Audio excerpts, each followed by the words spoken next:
Good morning, my dear blog readers. Today I want to introduce you a special guest. Please introduce yourself.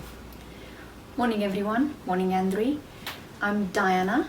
I'm a Senior Immigration Caseworker at A Y J Solicitors. We are specialized in corporate immigration with a focus on Tier 1 exceptional talent.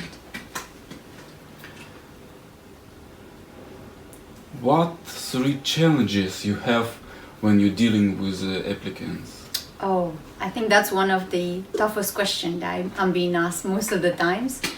When an applicant who considers in applying for a Tier 1 exceptional talent or promise, the first thing that they fail to identify themselves is, do they have these skills? So when we are being approached by these applicants, the first challenge that I face is to identify whether they are someone that can qualify as a technical skilled person or as a business skilled person. Because most of the times you will find applicants possessing both skills. So I would say that's one of the first challenges that I would have. The second challenge that I have with these sort of applicants is when I get to understand their past history, their achievements, their skills, it's difficult to portray this in their personal statements. So when we read their personal statements, which is a first draft that they prepare before we even put them or advise them whether they can qualify, you get to read a personal statement that focuses just on what they have achieved. Their statement has nothing to do with what they can do in the future.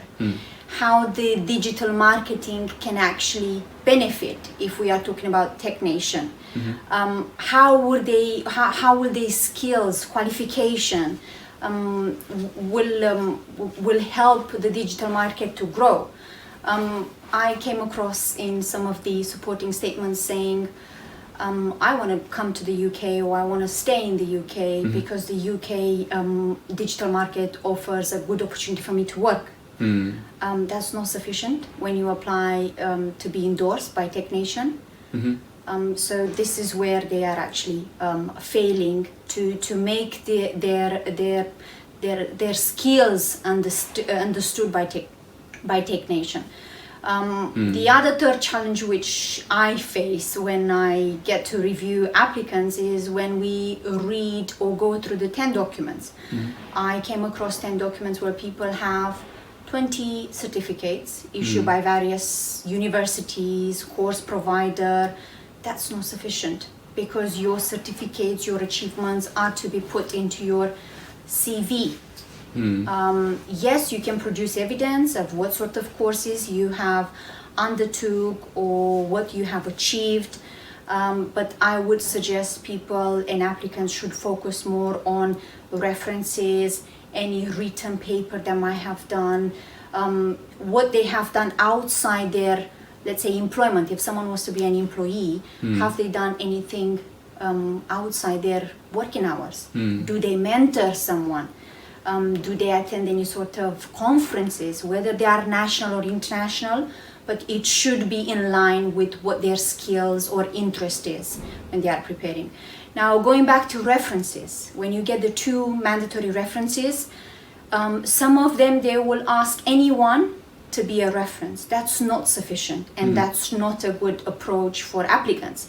They should ask someone to be a referee, someone that has experience, is well known in the industry, have worked or has worked with the applicant itself, and they can comment from their point of view, how can this individual benefit the UK digital market? What has he achieved whilst working with them or being involved in any projects, and why he should be considered as a Tier 1 exceptional talent or promise. So these are the 3 main challenges that I mostly face when I review such applicants for an endorsement. I see. You have very tough challenges. I do, but it's not impossible. What applicants should understand, it is not a easy application. Yes, there are 2 stages, as all we know. Stage 1, you get the endorsement. Stage 2, it's almost like you got the visa. But we can help them. They might have the potential, they might have the skills, but they don't know how to make their application better. So we can help them and assist them with our experience, and being a third party that reads their work, we will be able to adjust their evidence to say, look, you might have 50 pieces of evidence, but out of 50, maybe just 5 will qualify and will convince the endorsement body that you are someone with the potential. So what exactly you offer these applicants? We here at A Y J Solicitors, we offer 2 packages.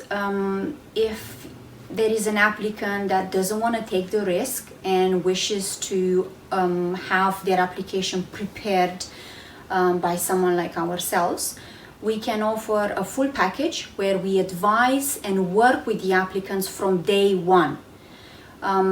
I will give you a short example. I had an applicant recently. She approached us 6 months back. An amazing applicant with an amazing background, history, but she had no documents. And she knew that she had potential, but she said, look, I've got the potential, but how can I put this potential in a piece of work, in paperwork? So it took us up to 6 months for us to make this applicant to submit an application and lately be endorsed.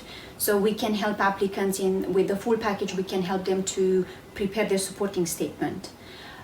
We can help them, we provide templates for their referees. We review their templates, we review their statements, we review their 10 documentation. We even adjust their CVs so that we do not miss anything that this individual might have, any skills, qualification. We advise them which courses potentially they could attend, you know, to bring up the skills that they have, so that so that this is known to the endorsement body. That's one package that we offer.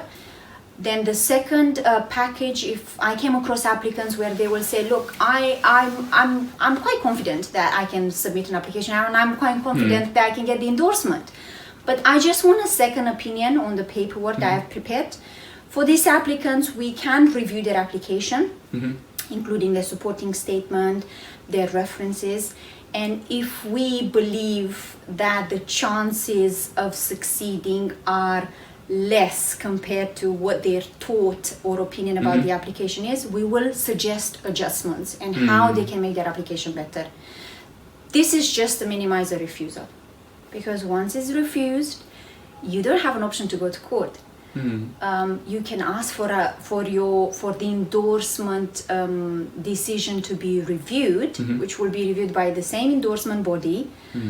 But if your review does not go through, then you can either wait, take on board what they've said in the refusal letter and in the review, and just hope that your next application will succeed.